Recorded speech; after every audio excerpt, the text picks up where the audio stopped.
How's it going, everybody? Dana here with North Central Coins, and welcome back to another exciting episode of the most rare and valuable coins in the United States.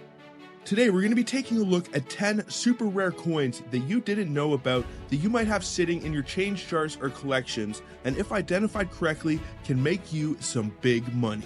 Every single one of the coins that we discussed today, although extremely rare, is not impossible to find, and in this video, we will explore each of these valuable pieces of currency and delve into why they hold such incredible value in American numismatics. Additionally, we will discuss any distinguishing and identifying features, their significance among collectors, and also the potential value if you happen to own or find a legitimate example of any of these rare gems. Before I do get into this, I would really appreciate if you guys would smash that thumbs up, subscribe if you're new, and also ring that bell notification so you can stay up to date with my new content as it is being released.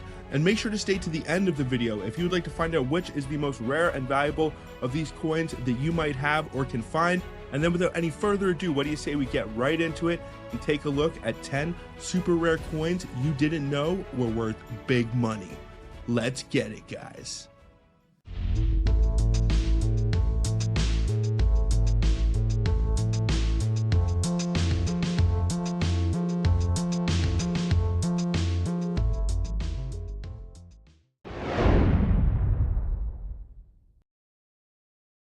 April 12, 1861, Civil War breaks out in the United States. The North and South is split into two factions, the South being the Confederates and the North being the Union Army.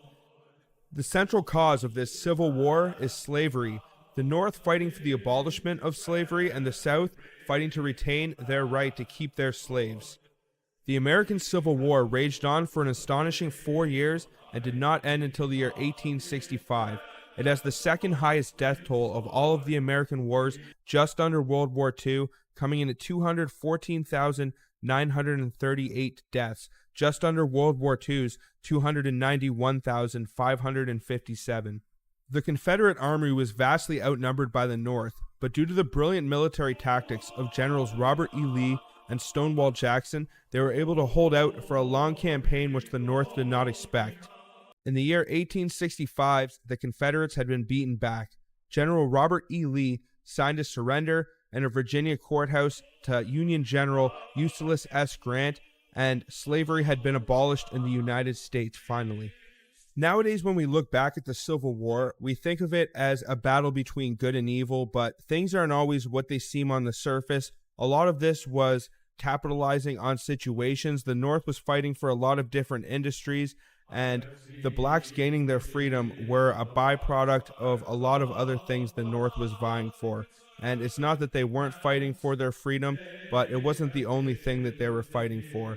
And this was also a very confusing war because you had brother fighting sister, fathers fighting sons, and people fighting their fellow countrymen. So after the war was finished and the lines were drawn, it was a little strange to get back to normal.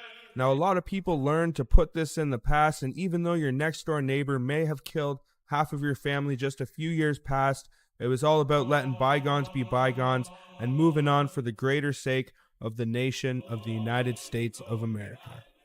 Now, the Stone Mountain Memorial $half was an American 50-cent piece struck in 1925 at the Philadelphia branch of the United States Mint. Its main purpose was to raise money on behalf of the Stone Mountain Confederate Monumental Association for the Stone Mountain Memorial near Atlanta, Georgia.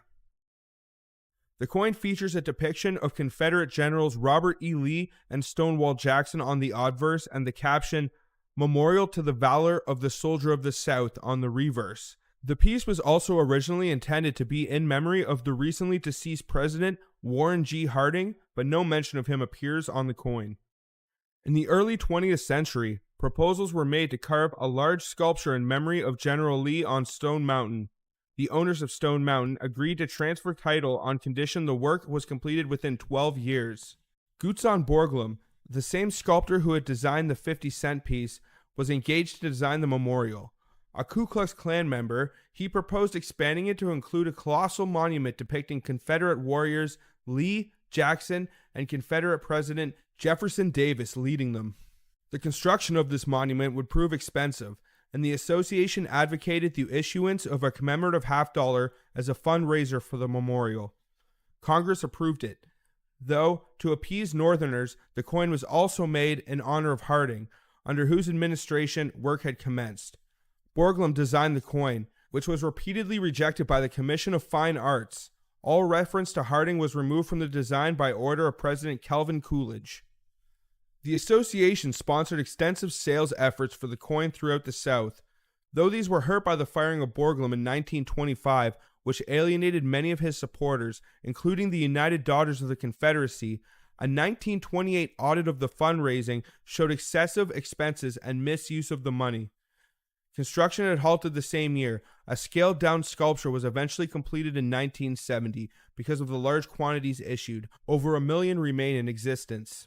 The Stone Mountain Memorial $half remains inexpensive compared to its other U.S. commemorative counterparts. Now, as far as the dimensions go, it weighs 12.5 grams. It has a diameter of 30.61 millimeters. It has a thickness of 2.15 millimeters. The edge is reeded. It is composed of 90% silver, 10% copper. It contains 0.36 troy ounces of silver. I mentioned earlier is minted in the year 1925, and all of these coins were minted at the Philadelphia Mint and do not contain a mint mark. The first 1,000 Stone Mountain Memorial $half were struck on a metal press at the Philadelphia Mint on January 21st, 1925, the 101st anniversary of General Jackson's birth. Pilgrim and officials of the association were present. The first piece struck was mounted on a plate made of gold mined in Georgia for presentation to President Coolidge. The second was mounted on a silver plaque and presented to Secretary Melton. The remainder of the first 1,000 were placed in numbered envelopes. Some were presented to the officials or those involved in the Stone Mountain project. Between January and March 1925, the mint struck 2,310,000 of the authorized mintage of 5 million, plus 4,709 pieces reserved for inspection by the 1926 Assay Commission. Except for the first 1,000, which were paid for in gold, those pieces were sent to the Federal Reserve Bank in Atlanta, which advanced the funds to purchase them from the government. The coins were to be distributed through banks, and the Federal Reserve System cooperated by moving coins as needed, through the association's expense. The association set up local affiliates with organizations through the South, as well as Oklahoma and the District of Columbia. Each state's governor served as a nominal head of the organization within his jurisdiction. On July 20th, 1925, at a meeting of the Conference of Southern Governors called for the purpose, they or their representatives resolved that the association allocate sales quotas among the states on the basis of white population and bank deposits. The pieces were to be sold at the price of $1, and local organizations were to generate promotions for selling them.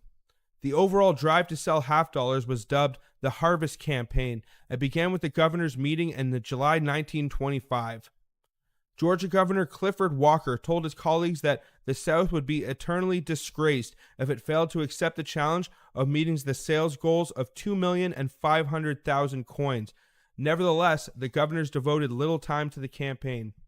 One means of fundraising that Harvest Campaign administrators decided on was to counterstamp some of the coins for sale at premium prices.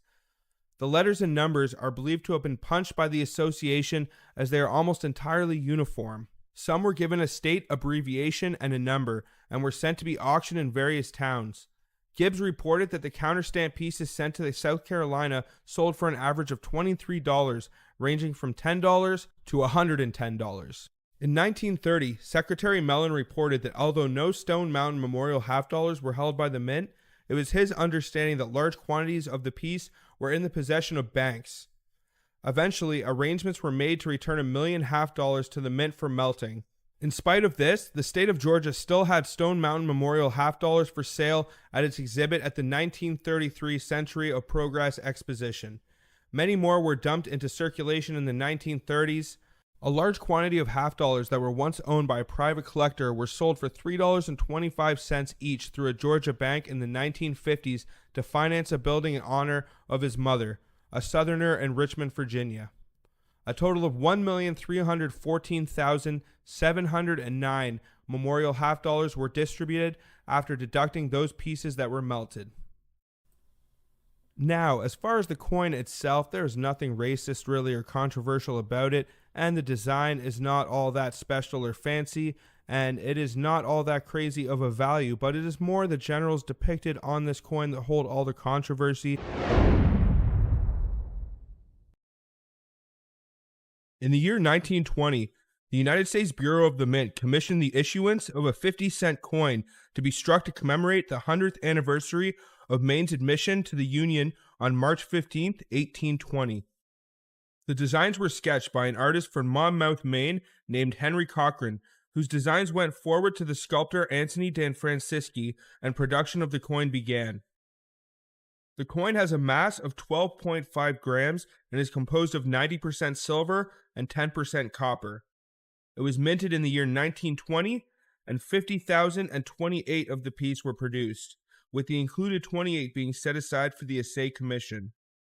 The coin was minted in Philadelphia, but does not contain a mint mark. The original selling price was set to be $1, double the coin's face value. The Commission of Fine Arts did not like the submitted designs and plead for changes, but local officials pressed on, and the designs went off and were made into coinage dies. The obverse design features a depiction of the state seal of the arms of Maine. The reverse contains a pine wreath design, similar in appearance to the Canadian laurel wreath, appearing on early Canadian decimal coinage. The reverse also features the Centennial double date 1820 to 1920. This design was not very popular amongst artists and collectors, and even though all of the coins are said to have been sold, very few ended up in collections, making high-grade examples scarce, and the value of this coin is quite substantial. While this coin was being produced, very little effort was put into the quality of production, meaning many of these coins were thrown into bags carelessly, and upon presentation and sale even in the year 1920 would have visible damage and scuff marks, making high-grade examples more and more scarce as time has gone on.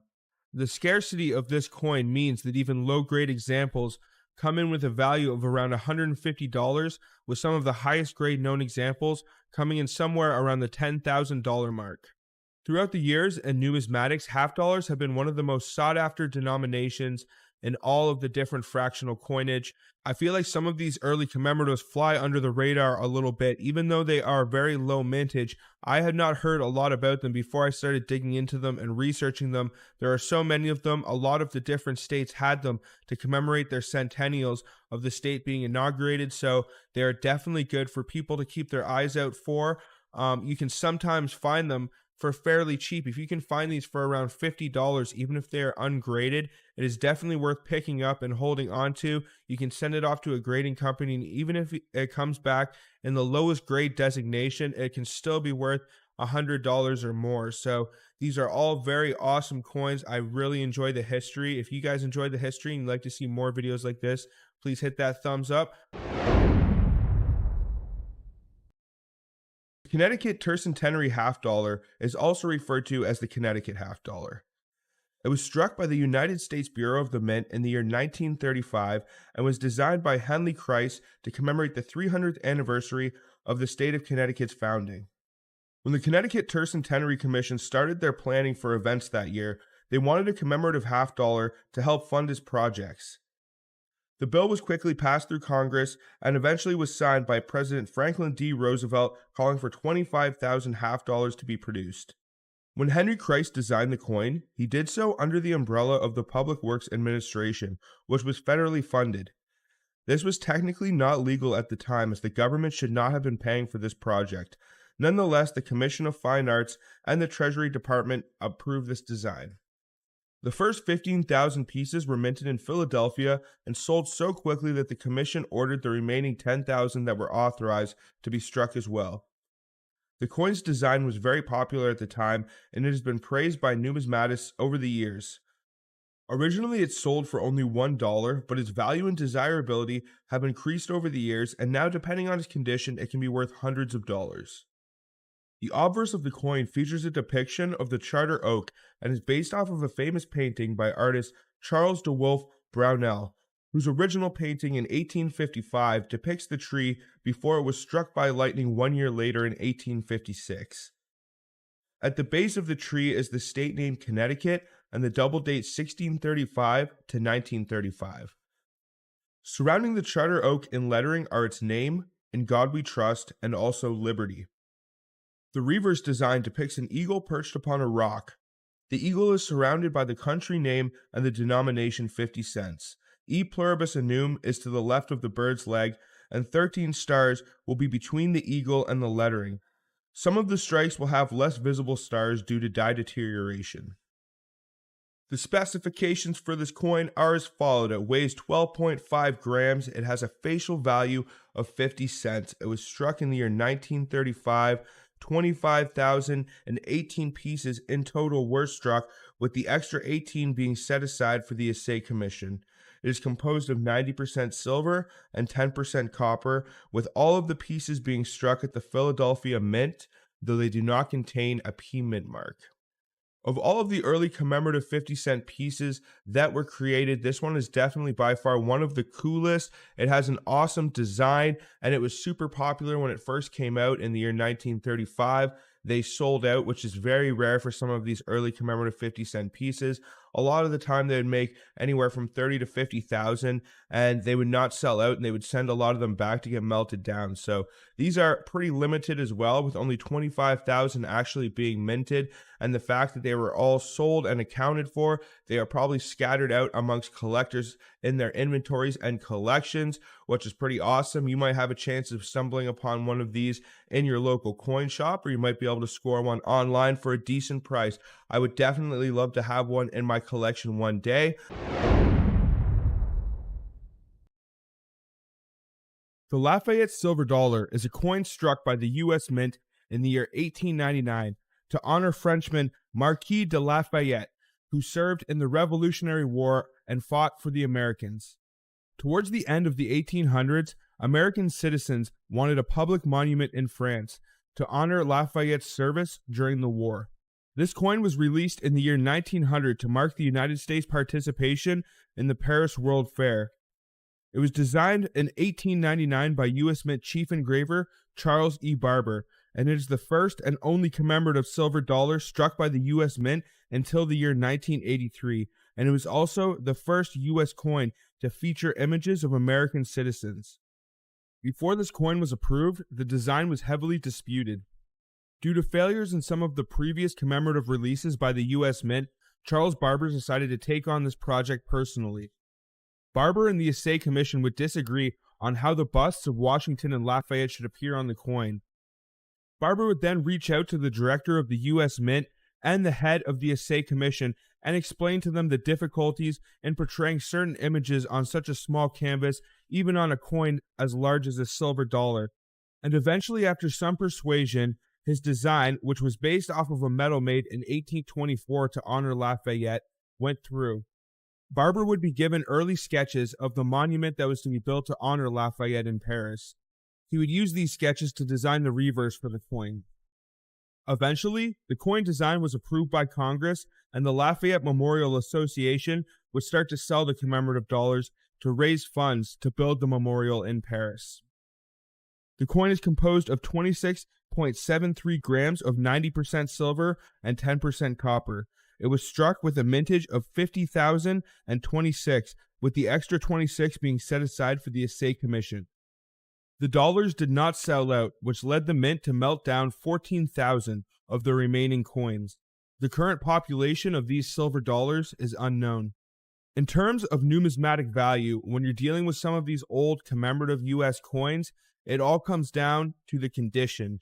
That's one of the things I found so interesting when I started looking up some of these early U.S. commemoratives like the Oakland Bay Bridge $50 or the Oregon Trail $50, is that a lot of the time they are struck at extremely low mintages, and even of that mintage they were struck at, some of the coins will have been melted down. So the population is usually very mysterious, and to grab them in a low-grade state, they are usually pretty attainable. You can usually pick up one from a VG to a fine state for around $100, give or take. Sometimes you can get it a little cheaper. Sometimes you can get it for a little more expensive. But when you start getting into the MS region, you start talking some serious money. And this silver dollar is definitely worth some good money in an MS state. When you start getting into the high MS grades like MS 64, MS 65 plus, you're talking $5,000 to $10,000 easily. This is definitely a very historical coin. It is the first commemorative U.S. silver dollar, and it is definitely one that is sought after by collectors. You know, when it comes to coin collecting, it is just a vast, endless ocean of knowledge and information. And of all of the U.S. half-dollar commemoratives I've looked up, I did not even know that this silver dollar commemorative existed.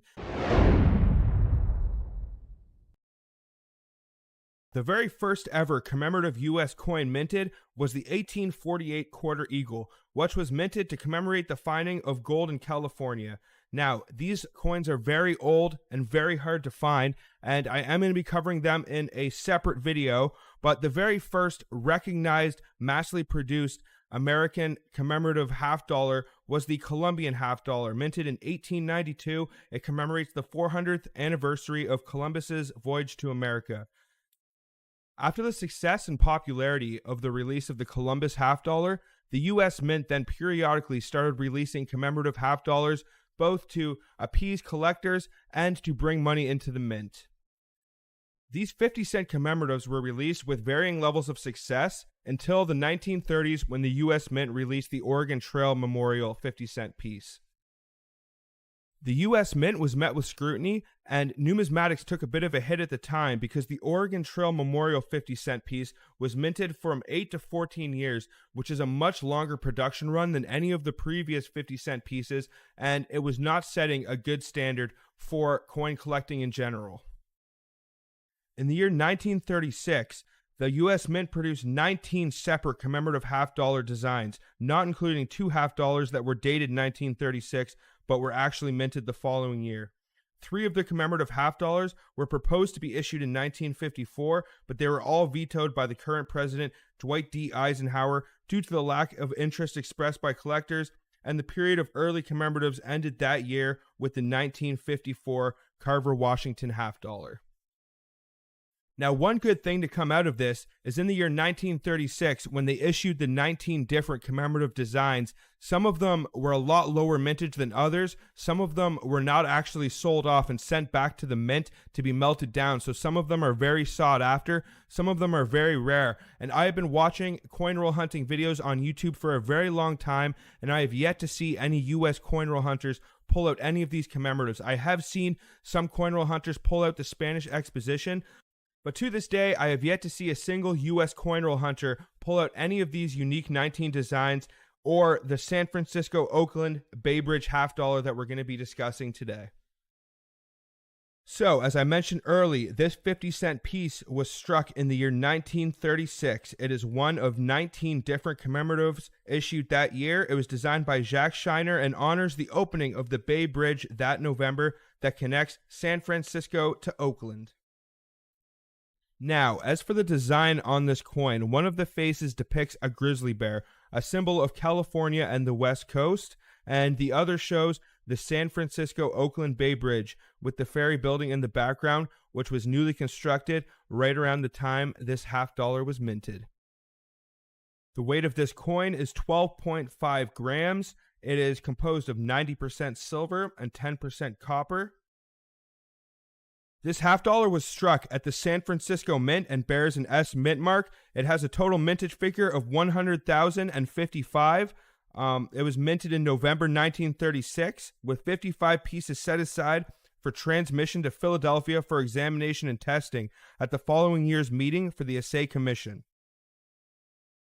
Although the first 200 were not struck any differently from the rest, the first 200 that were struck were reserved for presentation purposes. Of these coins, the 22 that were not presented were later sold to collectors with documentation of their early striking.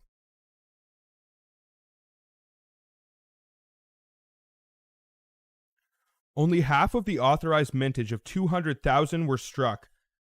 Collectors and investors would not have favored a higher mintage. The bridge had opened on November 12, 1936, with a celebration that continued for 3 days, but the coins arrived too late for that and went on sale about a week later. Distribution of the coins was handled by a group of banks known as the San Francisco Clearing House Association, or they could be purchased by mail or from celebration organizers' offices on market streets at about $1.65 each, with a discount for 10 or more. Booths were erected near the bridge entrances, which motorists could purchase the new coin for $1.50 without needing to leave their vehicles. Another account states that the coin was sold from toll booths. In either event, it was the first time that a commemorative coin had been made available on a drive-in basis. By this time, sales had ground to a halt. A total of 71,369 $half were sold. The remainder, 28,631 coins, were returned to the mint and were melted. By 1940, the market price for the Bay Bridge $half remained at $1.50. It gradually rose thereafter, and at the peak of 1980 commemorative coin boom, sold for $240. In 1990, market prices ranged from $120 to $560 depending on the condition. Today, in the year 2021, as I make this video, the value sits anywhere from $200 to $400 depending on condition, but an exceptional specimen sold for $21,850 in 2004. In 1986, in celebration of the 50th anniversary of the bridge coin issue, 1,000 of the $half were placed into holders, which were autographed by Shiner, numbered, and sealed in plastic. This was for a coin dealer. The coins were purchased on the open market and were not from unsold remainders. Now, this was not the first year to feature a grizzly bear design on the U.S. $half. In 1925, the California Diamond Jubilee $half also depicts a grizzly bear. As far as American coins go, the mintage figures are usually very high. If you look at something like a 1964 Jefferson nickel, for example, the mintages are somewhere, I believe, in the billions. So for a US $half that's minted under 100,000, this is a real gem. It's something you should all keep your eyes out for. And I absolutely love pieces like this that have a story behind them and an amazing design.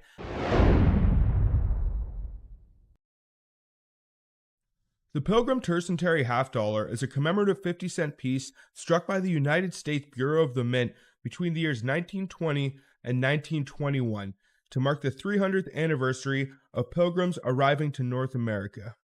A congressman in Boston, Massachusetts by the name of Joseph Walsh proposed the coin after seeing reference to the Maine Centennial $half, and he realized the potential to boost observances at Plymouth, Massachusetts. After his proposal, the bill for this coin quickly went through legislation, and it was enacted on May 12, 1920. The gentleman who sculpted this coin was a man by the names of James Earl Fraser, and he criticized parts of the design, but regardless, the coin was approved by the Treasury and minting began. Sales were very promising in the beginning, but the popularity and profits began to dwindle, and soon many of the pieces were being returned to the Philadelphia Mint for melting. One of the interesting factors about this coin that separates it from some of the other early commemorative counterparts is the difference between the two different years that this coin was minted. Most of the other early commemorative $half do not have any notable errors or varieties, and this was one of the first coins to change that game in that regard. Pilgrim Tercentenary $half struck in the year 1920 will have a double date on the reverse, marking 1620 to 1920, and no date on the obverse, and coins minted in the year 1921 will have that date on the obverse as well as the double date on the reverse. So now let's get into some of these specifications. This coin was minted between the years of 1920 and 1921. It is composed of 12.5 grams of 90% silver and 10% copper. It has a mintage figure of 200,1112, with the 1112 pieces being set aside for the Assay Commission. It is estimated that somewhere around 48,000 of the original pieces were melted down. These coins do not bear a mint mark, but they were all struck at the Philadelphia branch of the United States Mint. The obverse design of this coin features a depiction of Governor William Bradford. The coins struck in 1920 do not display the date on the obverse. The reverse design portrays the Mayflower, which is a ship that brought over some English families from Europe around the early 1600s, and these were known as the Pilgrims, some of the first settlers to come to North America. I find the history and designs of a lot of these early US commemoratives to be absolutely fascinating and beautiful. They put a lot of work into them, and they were honestly super underappreciated for the time. It can be very difficult to find them, especially in higher grade states, and usually when you do, you're going to be paying some pretty crazy premiums for them. When most people associate a coin with the 1893 Columbian Exposition, they usually think of the notorious half dollar that was designed and sold at the event. But one coin that flies under the radar is the Isabella or Columbian Exposition Quarter. After decisions were made to produce and sell the half dollars, the board of lady managers for the Columbian Expo petitioned to Congress to design another coin to be featured as well, and after approval, design and production would begin. The project would be headed by a female Chicago socialite by the name of Bertha Palmer. Bertha and the other ladies wanted a woman to design the new coin and found a sculptor by the name of Caroline Peddle. After disagreements with the Mint, Peddle would leave the project. The Mint would get its long-standing head engraver Charles Barber to take control and do the work based off of a sketch by assistant engraver George T. Morgan. Minting began on June 13, 1893, 6 weeks after the exposition would open. Workers at the Mint took extra care when handling the blanks and planchettes, and because of this, many more high-grade examples with fewer contact marks exist than the half dollars. 4 of these coins would be struck as proof and kept by the lady managers, and they are as followed. The first piece that was struck, number 400, number 1492, and number 1892. These proof issues also came with certificates that attested to their status. The pieces did not sell well at the expo for several reasons. The quarter was sold for $1, which was the same price as the Columbian half dollar. They could also only be purchased at the women's building of the fair or by mail, as opposed to the half dollar, which was much more widely available. The public would view the half dollar as a far better deal, and because of this, only 15,000 of the 40,000 of these quarters that were minted were actually sold, many of which were purchased by the Scott Stamp and Coin Company. An additional 10,000 quarters were bought by the lady managers at face value, and around 15,000 were sent back to the government to be melted. The hoard of these quarters that were owned by the lady managers would be dispersed amongst dealers, vendors, merchants, and markets over the next decade, and by the year 1955, the quarter's value would inflate up to a point of $20. In recent times, it can reach values anywhere from the $100 mark for VG examples to $400 for an AU50, all the way up to $4,000 for an MS66, which is one of the higher grade examples of this coin. Now we will get into some of the specifications and details of this coin. The obverse portrays a bust of the Spanish queen Isabella I. The reverse depicts a kneeling woman spinning flax with a distaff in her left hand and a spindle in her right hand. It is meant to symbolize women's industry. This coin has a facial value of 25 cents. It is composed of 6.25 grams of 90% silver, 10% copper. It has a reeded edge, and it was minted in the year 1893. Until recent years, it is one of the first and only commemorative quarters that were not minted for circulation in the US, and because of that, its value and popularity has increased substantially.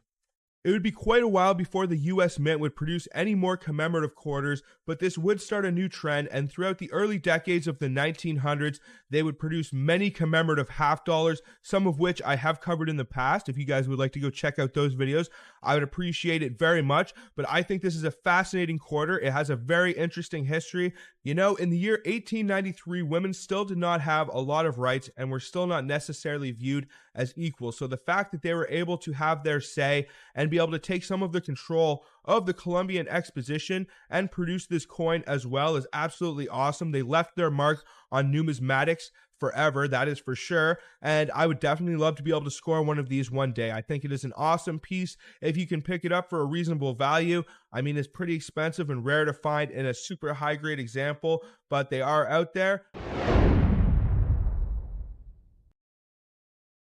The Illinois Centennial half dollar was a 50-cent piece struck by the United States Bureau of the Mint in the year 1918. The obverse design contains a beardless bust of Abraham Lincoln, designed by the Mint's chief engraver, George T. Morgan. The reverse design is based off of the seal of Illinois. The coin's composition is 90% silver, 10% copper. It weighs approximately 12.5 grams, and they were struck at the Philadelphia Mint, but they do not contain a mint mark. 100,058 of these pieces were minted, including the 58 pieces that were set aside for the estate commission. The initial inspiration behind this design came in the year 1918, when a 50-cent piece was to be commissioned to celebrate the 100th anniversary of Illinois being entered into the Union. The idea was sent to Congress and met with little to no resistance, and soon the legislation was passed and the designs and engravers began to produce and submit designs. Treasury Secretary William G. McAdoo made some small alterations, but ultimately the design was passed through unchanged. The coins were originally sold to the public for $1, and almost all of the 100,000 coins were purchased and accounted for, except for some small hoards that were held by a bank until the year 1933. This piece is considered one of the more beautiful of the early American commemorative 50-cent pieces, and it can easily fetch around $300, with high-grade and specimen subjects reaching the $1,000 plus market.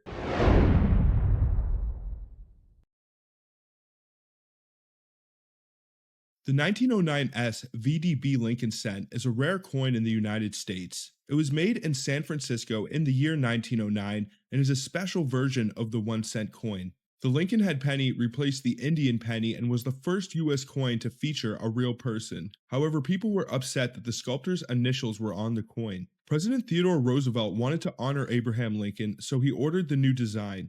The coin was supposed to be released on Lincoln's 100th birthday, but it was delayed. When it was finally released, people were excited to get it, but it was quickly discontinued because of the initials. The Philadelphia Mint made a lot of the coins, but the San Francisco Mint only made a few, making them extremely rare. People thought that the coins would become valuable, so they waited in long lines to get them. In some cities, the police actually had to control the crowds. Some of the history behind this coin.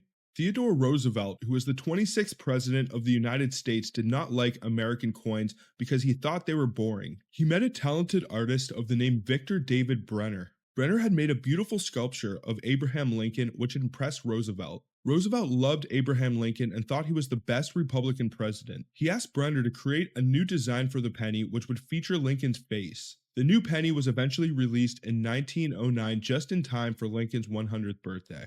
This was the first time an American coin had a real person's face on it. In January 1909, the Spokesman Review newspaper reported that a new design for the penny would be submitted by a famous sculptor.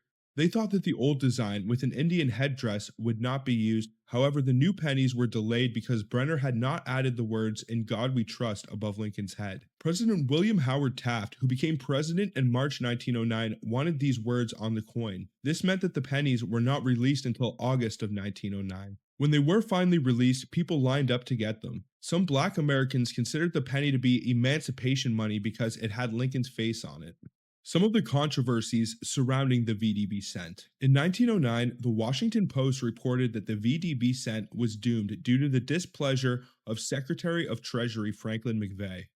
The initials on the coin and their placement had not been approved by McVeigh, who either had not seen the design or had not looked at it closely before minting began.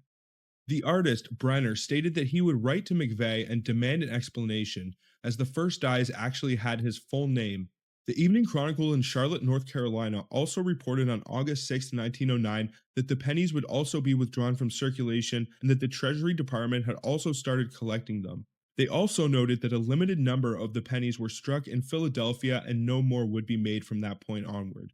In 1909, there was a rumor that the Lincoln penny would be withdrawn from circulation, causing a frenzy among people who wanted to save and resell them. Newsboys were the first to rush for the coins, as soon as they were being resold for 25 cents. However, it was later discovered that the mint had millions of the pennies and would not withdraw the design, causing the price to drop. Some businesses took advantage of the hype by giving away Lincoln pennies as promotions or souvenirs. Despite over 28 million of the coins being struck, some advertisers still claimed that they would be rare and valuable one day. Eventually, all of the VDB Lincoln coins passed into public hands. In regards to the design of the coin, there was a discussion about using the letter B for the artist's last name, Brenner. However, this idea was rejected because the letter B was already being used on silver coins by Charles E. Barber, who was the mint's chief engraver.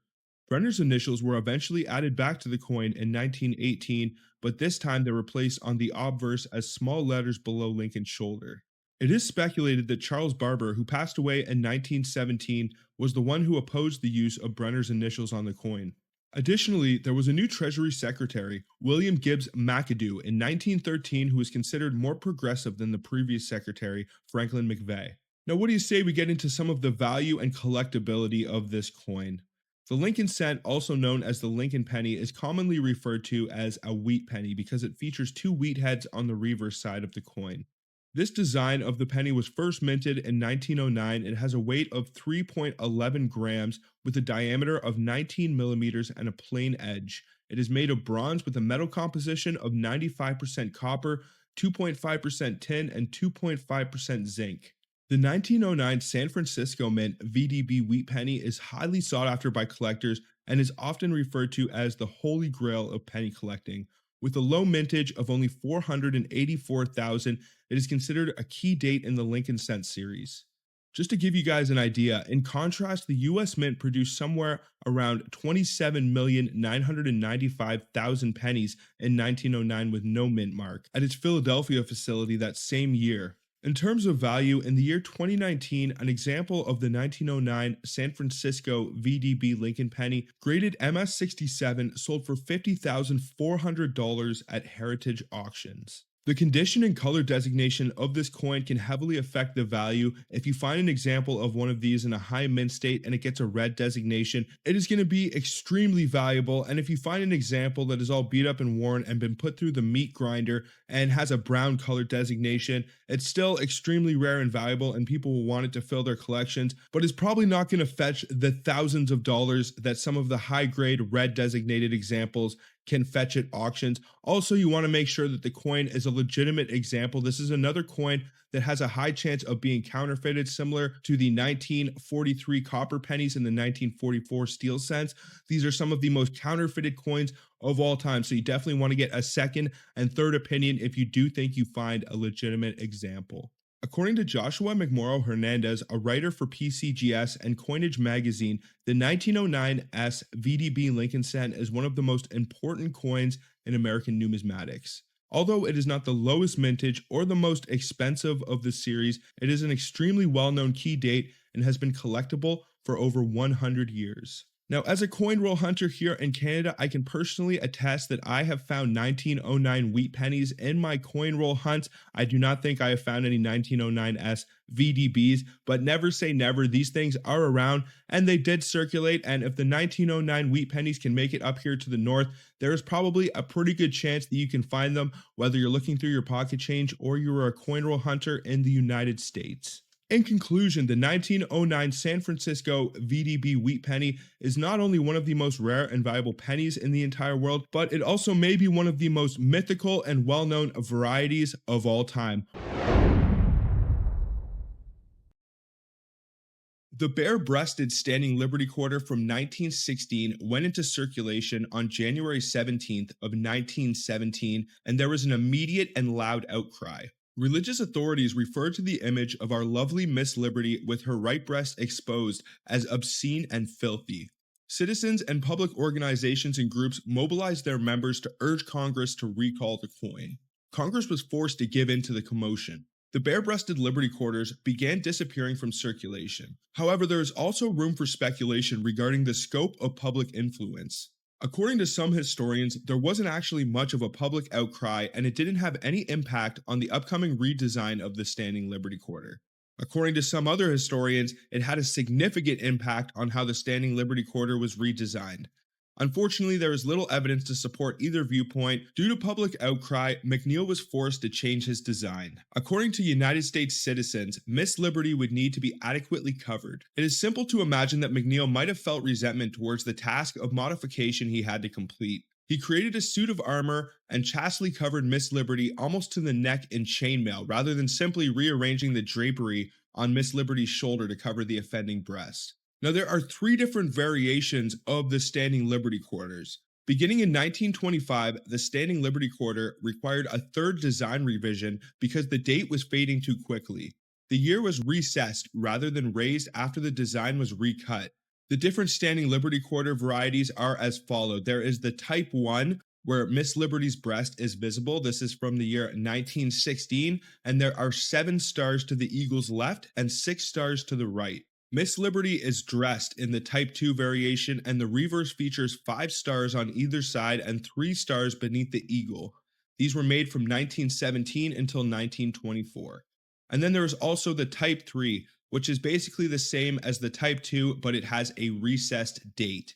The 1918 8/7 double die obverse is recognized as one of the most significant air die varieties in American history. The Type 3 varieties were produced between the years 1925 and 1930.